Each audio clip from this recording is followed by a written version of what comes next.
आज फिर मैं आप लोगों के लिए डर की एक सच्ची कहानी लेकर आ गई हूँ। जब रवि अपने गांव आता है तो वह सुनसान पड़े अपने गांव के किले में जाने का विचार बनाता है।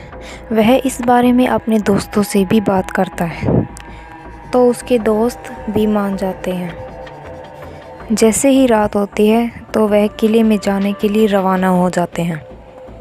वहां पहुंचने के बाद जैसे ही वे किले के अंदर जाते हैं तो रवि को कुछ अजीबोगरीब सी आवाज़ें सुनाई देने लगती है।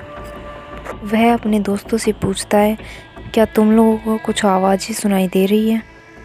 तो उसके दोस्त मना कर देते हैं कि उन्हें कोई आवाज़ नहीं आ रही है। तो रवि की नज़र अचानक कोने में पड़ती है। वहाँ उसे किसी का साया नज़र आता है जो धीरे धीरे उनकी तरफ आगे बढ़ रहा था। पहले तो रवि को ये सब उसका भ्रम लगा, लेकिन जैसे ही वो धीरे धीरे उनकी ओर आगे बढ़ रहा था वैसे वैसे उसका आकार बढ़ता ही जा रहा था। उसकी आंखें बिल्कुल लाल अंगारों के जैसी थी। रवि बहुत डर गया। जैसे ही रवि ने अपने दोस्तों को इसके बारे में बताया, उसके दोस्त उसका मजाक उड़ाकर हंसने लगे।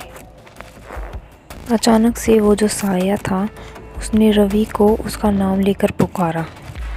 तो रवि को समझ नहीं आया कि उसे उसका नाम कैसे पता है। वह बहुत डर गया। उसके पैर मानो वहाँ जड़ गए थे। वह हिल ही नहीं पा रहा था। तभी वह साया भयानक सी आवाज़ में हंसने लगा और उसके पास आकर बोला, तुमने मुझे बहुत इंतज़ार करवाया है, अब वापस जाने का कोई रास्ता नहीं है। यह सुनकर रवि ज़ोर से चिल्लाने लगा। जैसे ही रवि के दोस्तों ने रवि के चिल्लाने की आवाज़ सुनाई दी, वे सब उसकी ओर भागे तो रवि वहाँ नहीं था। उन्होंने रवि को बहुत ढूंढा लेकिन उन्हें रवि कहीं नहीं मिला। तब से किले से रोज़ भयानक आवाज़ में चिल्लाने की आवाज़ें आती है। आज भी उस किले का नाम सुनते ही लोगों की रूह कांप जाती है।